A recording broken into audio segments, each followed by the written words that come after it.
Bonjour à toutes et à tous. Soyez doublement les bienvenus, doublement déjà à cette nouvelle édition de la Madi Keynote, mais aussi à cette nouvelle table ronde. Nouvelle table ronde où on va aborder justement les évolutions et les mutations de notre société au travers des trois piliers, social, sociétal et environnemental. Et avec trois personnes et pas des moindres, si vous deviez demain constituer une équipe de l'espace, c'est avec ces personnes-là précisément. Alors la thématique de notre table ronde ne vous a pas échappé, la brute et l'impactant. Je vais vous annoncer la distribution. Dans le rôle du bon, on a Jenny Turgeman, qui est directrice générale de Goodid. Anthony Babkim, cofondateur et délégué général de Diversity Days, assurera le rôle de la brute.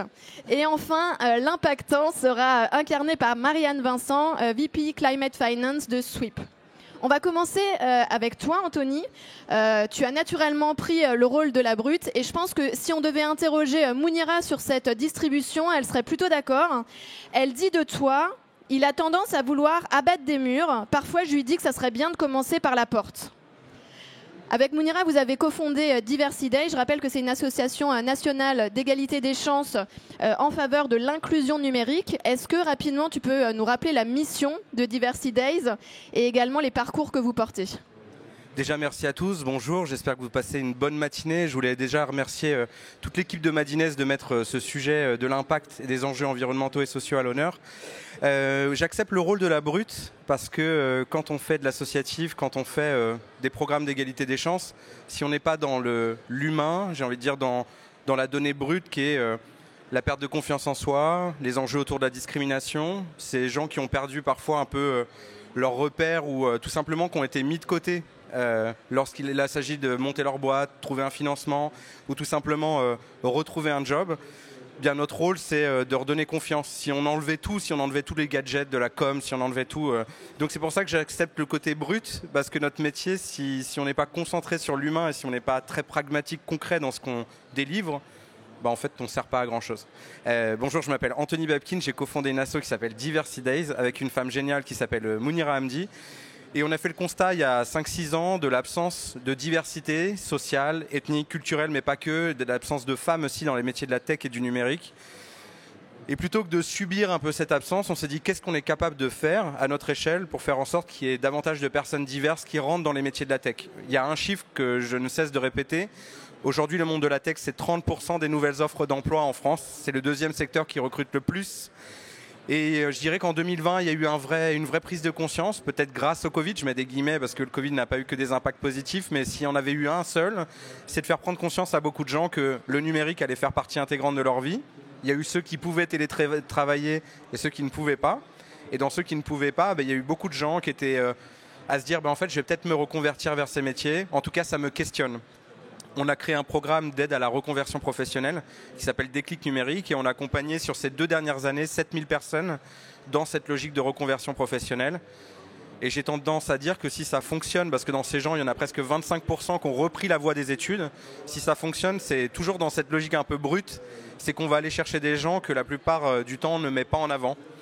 Je pense à une femme géniale qui s'appelait Mariani, qui a 64 ans, start-upeuse, une femme géniale en fait qui était secrétaire médicale pendant tout un temps. Et elle s'est dit, tiens, moi, les outils numériques, ça fait pleinement partie de ma vie. J'ai envie de former d'autres secrétaires à être experts du numérique.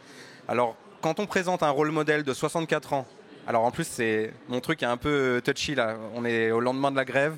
Je ne suis pas pro-réforme. Ne me tuez pas de bon matin. Mais bref, elle avait 64 ans. Et en fait, son message fort, c'était de dire, moi, mon métier, il fonctionne mieux grâce à ces outils-là. Et oui, je crée ma start-up à 64 ans. J'aurais pu vous citer d'autres rôles modèles. Je pense à Annan, pareil, ancienne secrétaire, 32 ans, maman de 2 enfants, un quotidien pas simple, qui a décidé de se reconvertir aussi vers ces métiers. On n'est pas là que pour montrer des success stories, mais on est vraiment là pour se dire, remontrons de manière très simple des gens qui ont réussi leur reconversion. On sort du franglish à tout va, on enlève les mots techniques, on rend tout ça accessible aussi. Il y a un gros enjeu de rendre tous ces outils-là accessibles aux personnes en situation de handicap, visibles, invisibles. Ajouter de la LSF, on a beaucoup de vélotypie sur nos ateliers. On a un gros partenariat avec la GFIP aussi qui nous permet ça. Mais voilà, dire que demain sera bon, ça suppose aussi de dire qu'il sera accessible et que nous, notre rôle en tant qu'associatif, c'est de le rendre le plus simple possible pour que des gens se reconnaissent dans ce monde de demain. Alors autour de la table, il y a un acteur que tu connais, c'est Goodid, parce que Goodid a soutenu le financement de Diversity Days. Le financement, c'est le nerf de la guerre pour n'importe quelle association. Alors j'ai envie de dire pour n'importe quelle structure, mais je crois que c'est encore plus vrai pour le monde associatif qui ne vend rien, à part le fait de dire on va soutenir des gens, on va accompagner des projets, des demandeurs d'emploi. Et donc quand des acteurs comme Goodid vous croisez leur chemin, c'est un petit rayon de soleil. Moi on m'avait dit, écoute, il y a un annonceur qui fait une pub et qui voudrait vous donner de l'argent. Je dis, bon, ça n'a pas l'air mal, où est l'arnaque? Et alors non, c'est pas une arnaque, je pense qu'on est tout droit quand même dans ce moment de société où beaucoup d'entreprises se réinterrogent sur ce qu'elles créent de positif. Et donc quand elles investissent 1 euro en pub, elles se demandent aussi comment elles le reversent à un moment peut-être à une cause à laquelle elles croient ou à laquelle elles ont envie d'agir concrètement. Donc à l'époque, nous, je pense que ça nous a permis au moins d'avoir entre, je dirais, 80 000 et 100 000 euros de financement. On était encore au tout début de l'aventure, donc déjà merci Goodid, et c'est très sincère, on ne se connaissait pas avant. Et deuxième chose, c'est que je pense que les structures associatives ont besoin d'acteurs comme ça. Le rôle des annonceurs aujourd'hui, à mon sens, c'est aussi de voir comment, dans leur campagne médiatique, dans les actions qu'elles mènent, comment elles peuvent contribuer au changement d'échelle d'acteurs comme les nôtres. Voilà. Merci beaucoup. Alors on va justement s'intéresser au modèle de Goodid. La démarche de départ, elle est plutôt sacrément audacieuse que de vouloir craquer le modèle publicitaire par une alternative solidaire. Est-ce que justement tu peux nous rappeler quel est le modèle et comment est-ce que vous fonctionnez aujourd'hui, comment ça marche ? Donc bonjour à toutes et à tous, moi c'est Jenny Turgeman et je suis directrice générale de Goodid. Donc Goodid, on existe depuis 2014 et en effet on est l'alternative solidaire de la publicité. Alors ça consiste en quoi ? Eh bien nous, notre mission, elle est simple. En fait, on finance des projets associatifs en revalorisant les budgets médias et communication. Donc tout simplement, on va venir en fait habiller, grâce à notre format solidaire, des pubs grâce au budget média que nous octroient les marques. Et notre business model, il est plutôt simple. Il consiste à reverser 60% des budgets qui nous ont alloués à des marques pour financer des projets concrets, comme ça a été le cas par exemple avec Diversity Days et grâce au soutien de la Banque Postale. Et du coup, nous, au démarrage, Goodid, c'était un site et une application.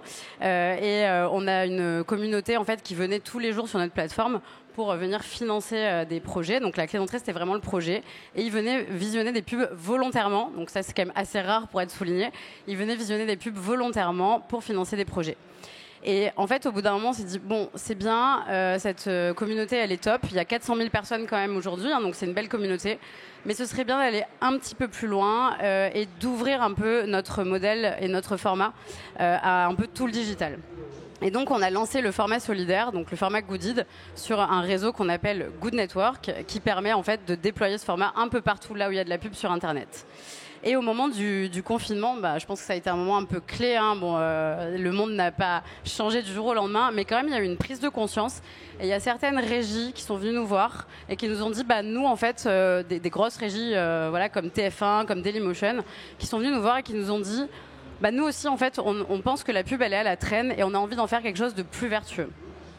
Et donc ces régies sont venues nous voir et aujourd'hui elles commercialisent notre format, ce qui nous permet en fait de rendre la publicité solidaire partout où on peut le faire. Donc on travaille avec Dailymotion, avec TF1, avec M6, mais aussi plus récemment avec YouTube, avec Combini. Et ces régies, je dirais qu'aujourd'hui, elles partagent en fait notre mission, qui est, comme je l'expliquais, de revaloriser finalement la pub. Alors déjà au sens circulaire du terme, puisqu'on reverse 60% du coup des budgets qui nous sont octroyés à des associations. Revaloriser la pub, ça veut dire quoi ? Ça veut aussi lui dire tout simplement redonner de la valeur. Parce qu'en fait, avec la publicité digitale, les emplacements publicitaires sont devenus du coup très dévalorisés dans le sens où il y en a partout. Enfin, je pense que vous-même, quand vous allez regarder une recette de cuisine sur Marmiton, vous en pouvez plus, ça explose tellement il y en a. Et donc, à force d'en mettre partout, eh bien, le prix de la publicité, il a baissé et donc il a perdu de la valeur au sens littéral du terme. Et nous, ce qu'on fait du coup avec Goodid, c'est une pub. On part du principe qu'il faut faire moins, mais mieux. Et pourquoi mieux ? Parce que cette pub, justement, elle est plus utile, parce qu'elle va permettre, de répondre aux attentes des audiences qui souhaitent que les annonceurs s'engagent, mais aussi de financer des associations qui sont, elles, sur le terrain, qui se bougent et qui en ont vraiment besoin, parce que, comme le disait Anthony, le financement, c'est le nerf de la guerre. Et justement, concernant les associations, est-ce que toutes les associations sont concernées aujourd'hui ou est-ce qu'il y a une forme de critère à l'entrée pour pouvoir en faire partie ?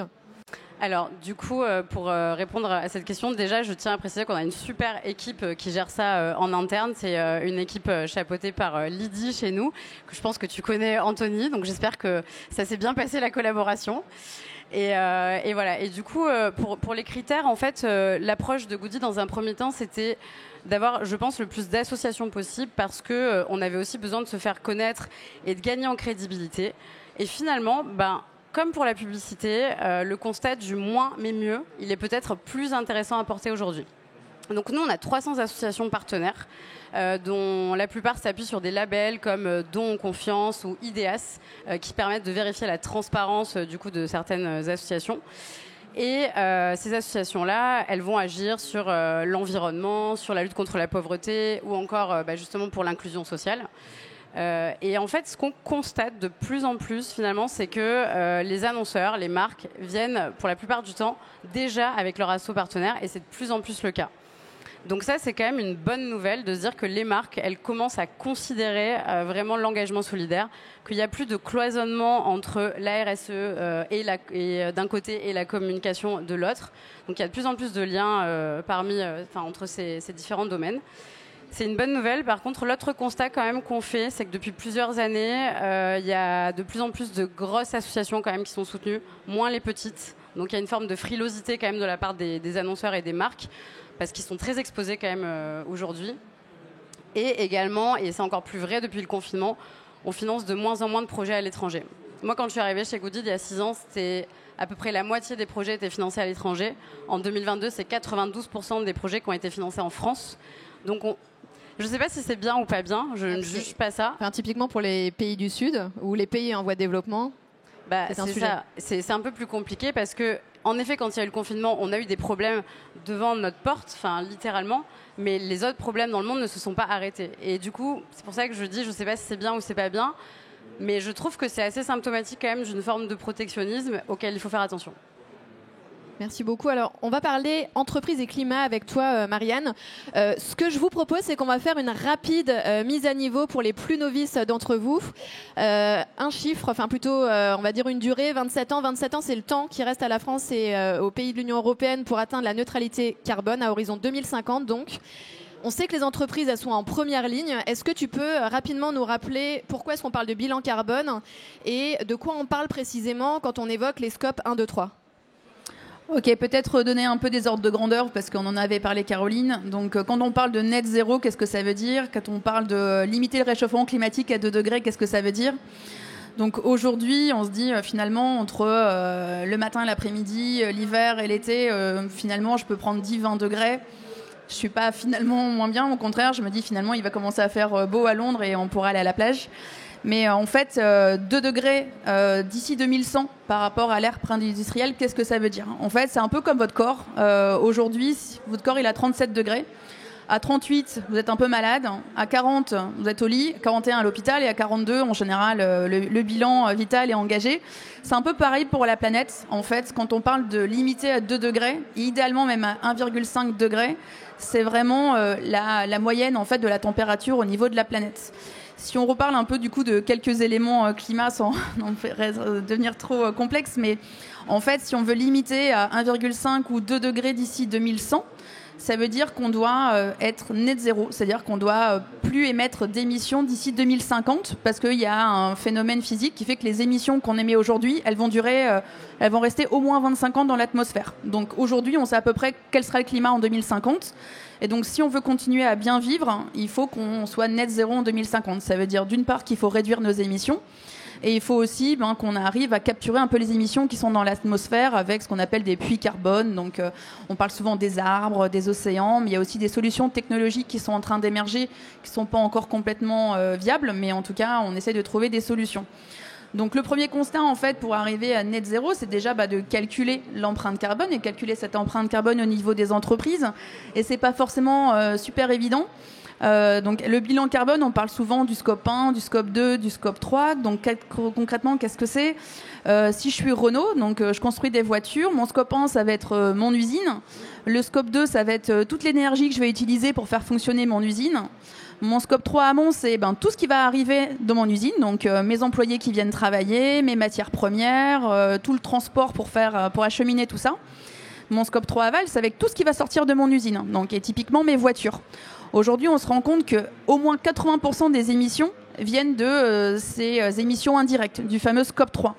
Et ça va jusqu'à plus de 95% pour les institutions financières.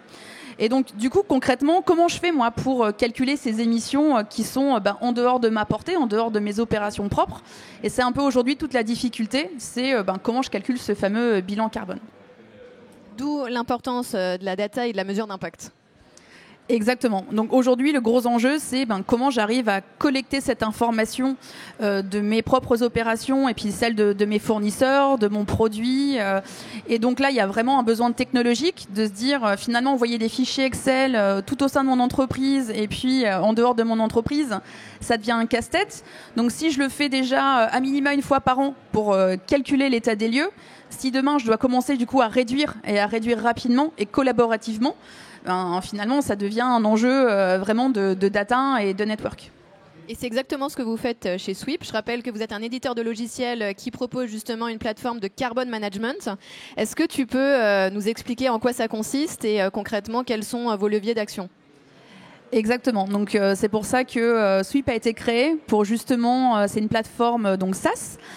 Qui permet de faire de la gestion carbone, donc une vision dynamique. Notre enjeu à nous, c'est vraiment de réduire les émissions, d'avoir une approche dynamique. Donc on est entreprise à mission en France, on est B Corp, dont nos statuts, c'est on veut réduire les émissions de la planète, donc on est une entreprise qui est engagée.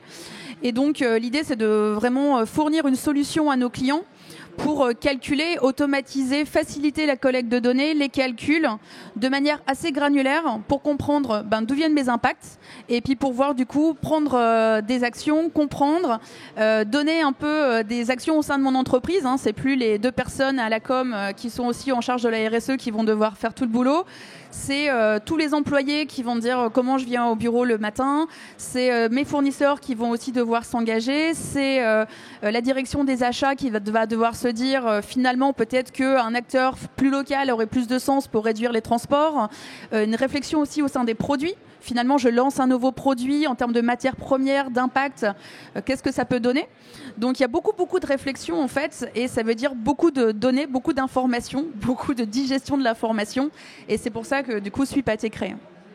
Et en fait, de ce que je comprends, il y a 2 choses. Il y a déjà la mesure d'impact et l'analyse, on va dire, des données. Et après, vous œuvrez également à la mise en place de plans d'action et à l'identification de solutions concrètes pour les acteurs que vous accompagnez. Exactement. Donc la plateforme va proposer déjà de faire un état des lieux de son bilan carbone, de proposer aussi des outils de simulation en disant si je mets telle ou telle initiative en place, quel sera l'impact en termes de réduction de tonnes de CO2, mais aussi combien ça va me coûter. Comme ça, moi aussi, je peux prendre... Parce qu'en fait, le climat, c'est bien donc, de faire son bilan carbone, mais on voit aussi avec la récession et les difficultés économiques qu'en tant qu'entreprise, je me dis, qu'est-ce que je fais comme choix en fait j'ai déjà du mal en fait à payer ma facture d'électricité. Est-ce que c'est le bon moment pour investir? Oui, c'est le bon moment pour investir parce que de toute manière, le monde est en transition. Et donc, tout ce qui va se passer maintenant sera utile à l'avenir. Et donc, d'avoir cet outil de pilotage de la réduction est essentiel, en fait, pour pouvoir continuer et anticiper la transition. Quand on a échangé pour préparer cette table ronde, il y a un propos que tu disais qui m'avait interpellée sur le fait que la neutralité carbone, aujourd'hui, elle peut plus se penser à l'échelle de l'entreprise, mais elle doit se penser de manière collective et collégiale. Et tu insistais justement sur le fait de travailler de manière collective. Est-ce que tu veux développer ? Oui, exactement. Merci Caroline. En fait, il y a beaucoup d'entreprises, vous pouvez le voir dans beaucoup de publicités qui disent qu'elles sont net zéro. Donc Apple est net zéro, tout le monde est net zéro. Mais aujourd'hui, on est plutôt sur un monde qui va vers un monde à 3 ou 4 degrés de réchauffement climatique. Donc une entreprise toute seule, elle peut pas être net zéro. Typiquement, même à mon échelle individuelle, même si je fais tous les efforts, si j'habite à la campagne, je suis dépendant de l'infrastructure qui est autour de moi. Donc, c'est pas facile de faire du vélo quand on est au milieu de nulle part. C'est plus facile en fait d'être bas carbone à Paris quand on a beaucoup d'infrastructures pour se déplacer. Donc, en fait, pour les entreprises, c'est pareil. Donc, en fait, il y a un consensus pour dire que la neutralité ne peut être vue qu'au niveau de l'échelle de la planète. Et donc, ce fameux scope 3, ça veut dire travailler collaborativement pour réduire ses émissions. Ça veut dire qu'une grande entreprise, elle a ce rôle aussi d'engager tous ses fournisseurs, les plus petites entreprises, à faire leur bilan carbone et à réduire. Et en tant que banque et institution financière, quand je prête et quand j'investis, c'est aussi ce rôle de la finance de se dire, en fait, je vais aussi vous accompagner pour que vous puissiez grandir, mais grandir durablement, et donc faire un bilan carbone pour que collaborativement on réduise. Donc il y a vraiment cet aspect network, d'où aussi l'importance d'avoir une plateforme technologique qui permette de consolider ces informations. Merci beaucoup Anthony. Je voulais juste revenir sur un point. Vous avez œuvré avec Diversity Days à la mise en place d'indicateurs de mixité diversité pour le Next 40 et la French Tech 120. J'aimerais te faire réagir sur un propos du ministre délégué chargé de la transition numérique et des télécommunications. On est en octobre 2022, il prend la parole, donc Jean-Noël Barrot prend la parole au sujet des startups et il dit « Les entreprises devront aussi publier un bilan carbone. L'objectif est que les startups intègrent les critères sociaux et environnementaux et communiquent dessus. » Vaste sujet. On a un gros sujet aujourd'hui dans le monde de la tech, c'est qu'on assiste à du clonage.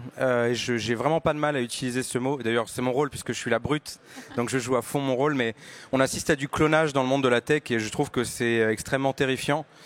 Pour l'avenir, les boîtes de la tech aujourd'hui représentent 10% des offres en CDI et ça devrait faire réagir tout le monde quand on sait qu'ils recrutent que des profils qui ont moins de 30 ans, plutôt diplômés grande école, bac+5, toujours des mêmes milieux sociaux.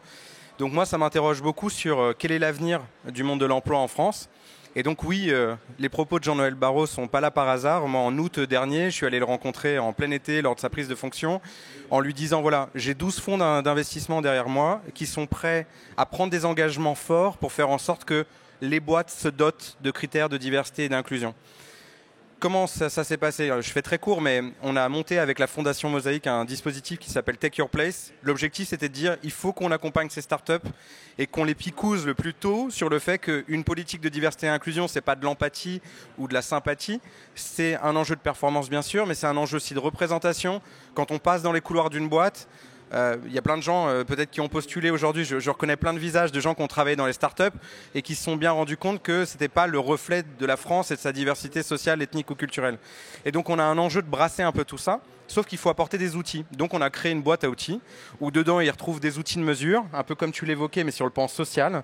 On peut mesurer quand même beaucoup de choses en France, sur l'âge, les origines géographiques, sur les différences sociales. Tiens, on a quelqu'un qui vient d'un quartier, d'une zone rurale. Tiens, on peut regarder notre courbe aussi de parité salariale, on peut regarder plein de choses. Donc à partir de là, pour moi, la mesure, et on dit souvent ce qui ne se mesure pas ne se change pas. Et donc l'objectif, c'est de dire à ces boîtes-là, prenez la data qui est a priori super importante pour vous, mais cette fois-ci celle de vos collaborateurs, et posez au cœur de votre entreprise le fait qu'il va falloir recruter différemment, recruter sans CV. Certaines boîtes découvrent qu'on peut recruter sans CV, alors que c'est une méthode qui existe depuis 20 ans. Donc bon, je veux bien, certains recruteurs sont jeunes, mais il y a Google quand même à disposition. Donc voilà, il va falloir qu'on change les habitudes et qu'on arrête cet entre-soi parce qu'il va être terrible pour la suite. Et dernier point qui était super important pour moi, c'est quand j'ai vu que les startups prendraient pas le point, on est allé voir du coup les fonds d'investissement. 12 fonds nous ont suivis pour mettre en place, écoutez bien, pour mettre en place dans leur pack d'actionnaires une nouvelle clause qu'ils vont mettre en action dans très peu de temps. On est en train de finaliser la clause avec le soutien de PwC. L'objectif, c'est que le plus tôt possible, quand un fonds d'investissement investit dans une startup, elle est dans son pack d'actionnaires une contrainte qui dise vous êtes obligé de mettre en place une politique de diversité et d'inclusion. Et dans cette politique-là, il y a la mesure, il y a la formation de vos collaborateurs, la formation de vos patrons. Et voilà, on est tous bourrés de billets, donc il faut se former. Voilà, face au handicap, face à l'âge, face à d'autres choses, des choses auxquelles on est moins confronté peut-être professionnellement. On est tous bourrés de maladresse, donc il faut se former, il faut former abondamment ses collaborateurs. Là, on se parle des startups spécifiquement, mais le sujet de la discrimination, il est bien plus large, malheureusement, en France. Toi, tu en as fait un de tes combats. Qu'est-ce qui te semble essentiel aujourd'hui d'adresser comme sujet quand on parle de la discrimination, de manière plus large ? Il faut déjà donner des chiffres. Aujourd'hui en France, 1 personne sur 2 redoute ou a déjà été témoin de discrimination en entreprise. 1 personne sur 2, c'est énorme. Le premier critère de discrimination en France, c'est l'âge. Il arrive devant tous, dans tous les classements que nous on a pu faire de sondage. Donc souvent, c'est l'âge qui pose problème. Très vite derrière, il y a le genre et le handicap, et aussi la question de la couleur de peau. Donc on voit bien que ce sont, alors on ne peut pas les trier, les classer, puisqu'elles sont toutes violentes, elles sont toutes implicites, insidieuses. Je veux dire, pour moi, c'est je sais pas comment dire, pour moi c'est toxique aujourd'hui dans l'entreprise, et souvent quand on est victime de discrimination on ne le sait pas. Donc c'est d'autant plus violent que, tiens, j'ai pas eu de réponse pour cet appartement, tiens, j'ai pas eu de réponse pour ce job. Donc c'est ça qu'il faut qu'on essaye de corriger. Et je pense qu'il est temps qu'il y ait cette prise de conscience au niveau national, mais pas que, au niveau de la tête des entreprises, des patrons qui nous écoutent, patronnes qui sont là aujourd'hui, de prendre conscience qu'il faut se former au billet. Nous, je vois, on fait avec Take Your Place plein de formations. J'aimerais qu'il y ait encore plus de monde. Qui a déjà, à main levée, eu une formation à la non-discrimination en entreprise ? À main levée. C'est timide. Ouais, vous imaginez ? timide.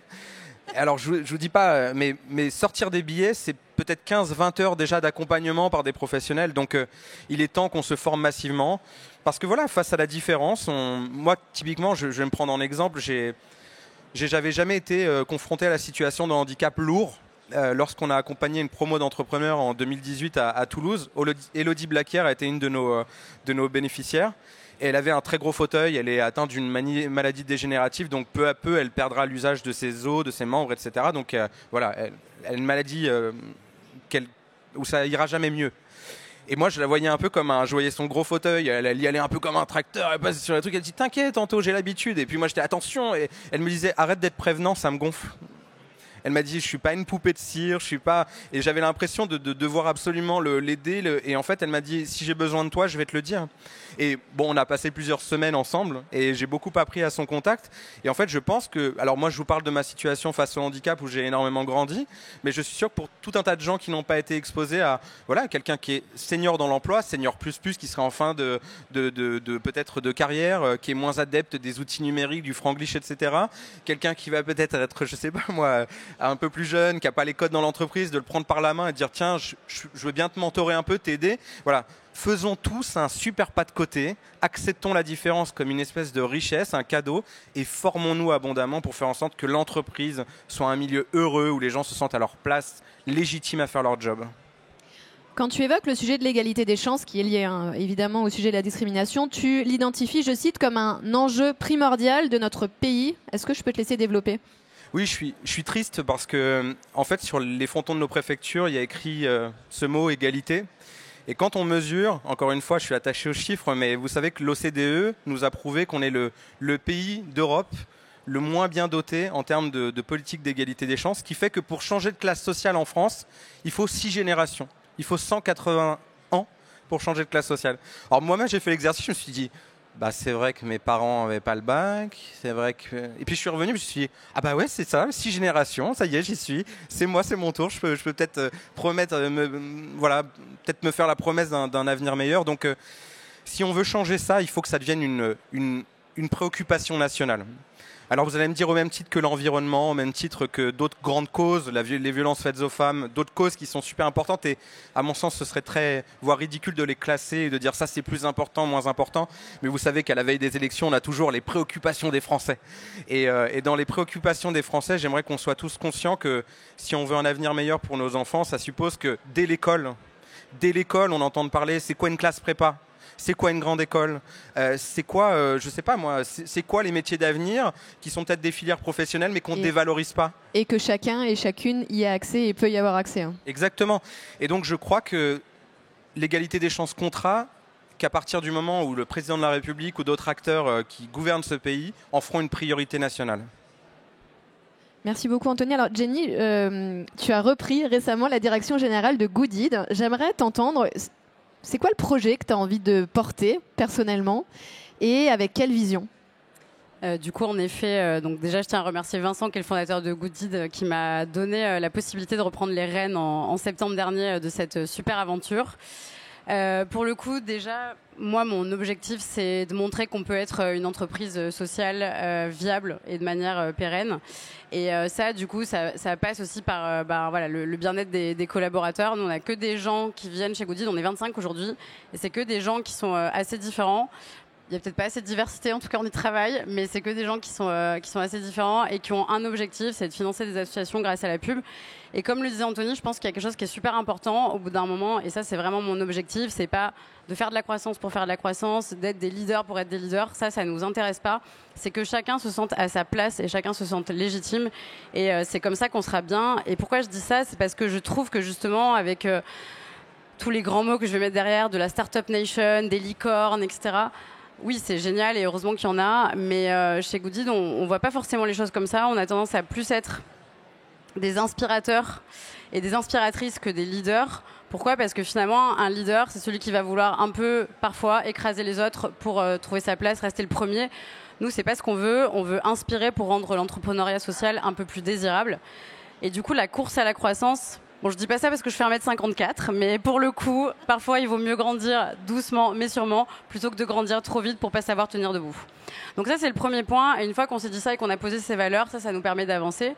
Et du coup, dans les grands projets qu'on a chez Goodid, ça va être d'explorer d'autres marchés. Et ça va commencer dès 2023 pour aller implanter notre modèle de publicité solidaire à l'international.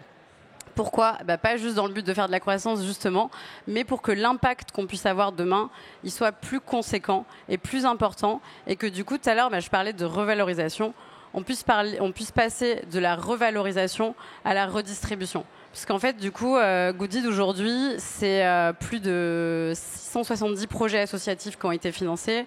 Ça correspond à près de 7 millions d'euros qui ont été collectés grâce à des budgets médias. Donc c'est déjà une belle somme. Mais il faut quand même savoir que le marché de la pub en France aujourd'hui, c'est 16 milliards d'euros qui sont dépensés chaque année. Donc moi aussi, je suis assez attachée aux chiffres.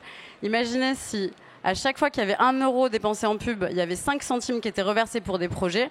Je vous laisse faire le calcul, ça fait 800 millions d'euros pour des associations et sincèrement, ce ne serait pas du luxe pour elles vu à quel point, et on le ressent vraiment dans le discours d'Anthony, et ça va aussi avec des associations environnementales, et je rejoins un peu Marianne, en fait c'est des vrais piliers de la société et du coup il faut les aider en allant vers cette redistribution. Je souhaiterais rebondir parce que c'est très juste et je dis souvent que nous, notre rôle aujourd'hui, c'est de réparer. Et à défaut, j'aimerais transformer. Mais pour transformer, il faut énormément de moyens. Et nos petits bras associatifs sont géniaux, mais suffiront pas. Donc il faut des moyens, il faut un engagement à très haut niveau. Et pour que ça change, en effet, et je remercie, j'en profite, je vois plein de visages familiers, de gens qu'on a pu accompagner, épauler, rencontrer. Les bénévoles sont une mine d'or pour l'association. Pour les associations, on est un modèle unique en France et qu'il faut protéger. Voilà. Donc merci à tous ces gens qui s'engagent aussi à nos côtés, dont on fait pas assez la pub. Donc continuez à prendre du temps à côté de votre job pour aider des assos. Votre temps est utile. Et vos compétences sont utiles aussi. Je voulais revenir sur ce que tu viens de dire, le fait de passer de la revalorisation à la redistribution. Pour y arriver, tu as identifié une méthode qui est labellisée Jenny Turgeman, qui s'appelle la méthode PSHIT. Est-ce que tu peux nous parler de la méthode PSHIT ? Oui, du coup, si vous avez jamais entendu parler de la méthode PSHIT, c'est normal, parce que ça a commencé dans ma tête. Donc, c'est un anagramme que j'ai présenté assez récemment à mes équipes. Donc, le P, c'est pour positiver, puisque je trouve, et j'adore du coup la thématique Born to be Alive, mais je trouve qu'on est dans un monde qui a du mal à trouver de l'espoir aujourd'hui, notamment auprès des jeunes. Et du coup, je pense que nous, Goodid, on doit être capable de trouver l'espoir où il est et de le donner. Ensuite, du coup, le S, c'est pour scaler, parce que être une start-up, c'est bien, mais trouver son business model, c'est mieux. Donc, aller plus loin, optimiser, changer d'échelle. Et ne pas être forcément partout, mais donc ça rejoint le fait de ne pas forcément être toujours des leaders, mais être là où c'est pertinent.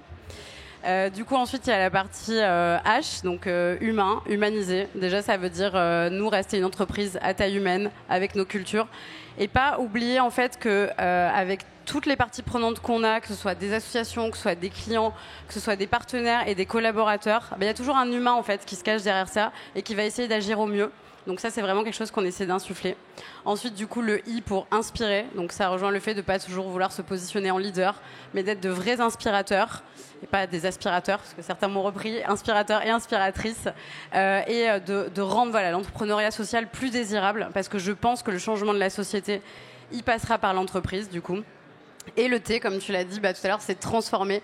Comment on transforme finalement, aujourd'hui, le marché de la publicité, il est autorégulé. Ça ne fonctionne pas toujours très bien, que ce soit au niveau social, au niveau environnemental. Et donc, nous, Goodit, je pense qu'on est la bonne entreprise pour aller aussi porter ce sujet et pour dire on ne va pas juste revaloriser des budgets médias, on va essayer de redistribuer de la richesse là où elle est, et notamment dans le secteur de la pub qui est immense, pour aller vraiment transformer la société là où elle en a besoin.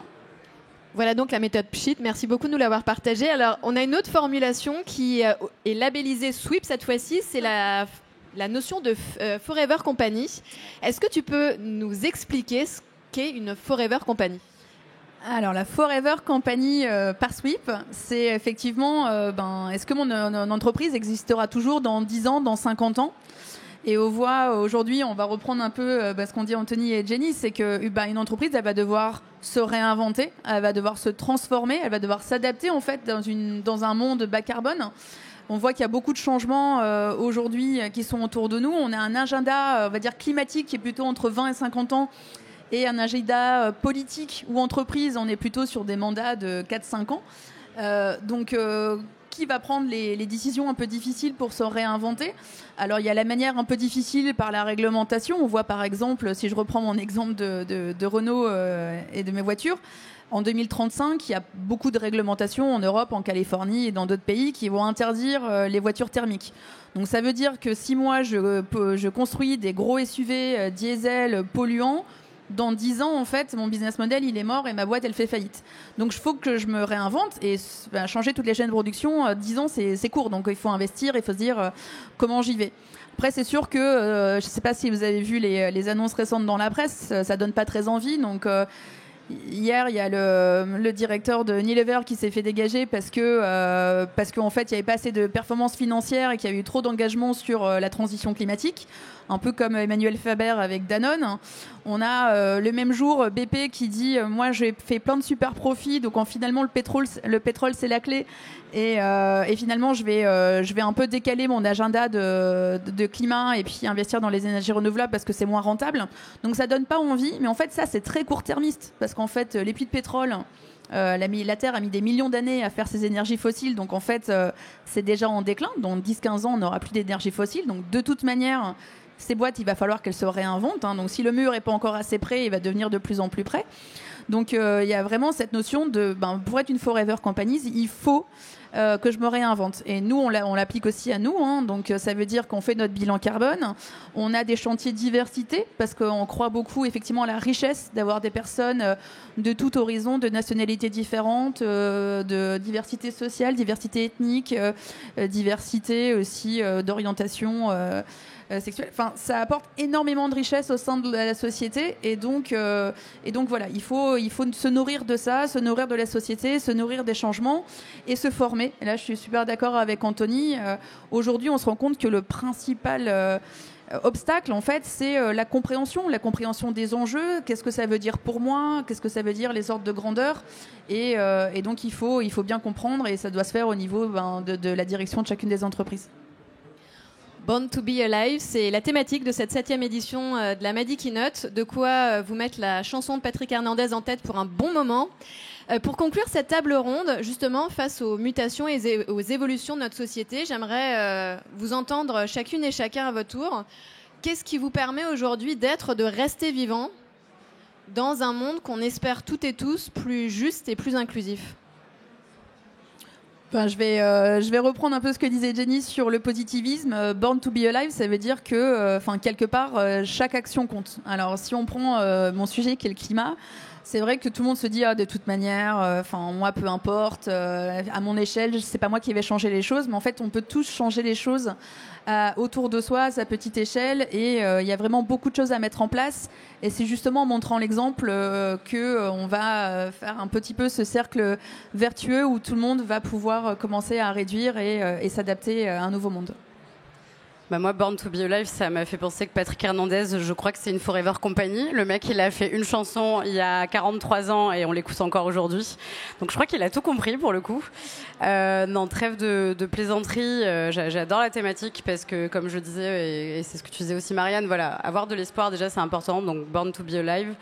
On est au rendez-vous de la technologie aujourd'hui et il ne faut pas oublier que la technologie, c'est pour être plus vivant et pas pour aller s'enfermer dans nos chambres, parce que je lisais des études du style 3/4 des Français pensent que le métaverse peut être un échappatoire à leur vie réelle, et là en fait c'est juste délirant. Donc je pense que parfois, et désolé à tous les tech fans, il faut savoir tout couper, laisser son téléphone de côté, arrêter d'écouter des infos qu'on n'arrive plus à digérer, et juste passer du temps en fait avec ceux qu'on aime, que ce soit ses collègues, ses amis, sa famille.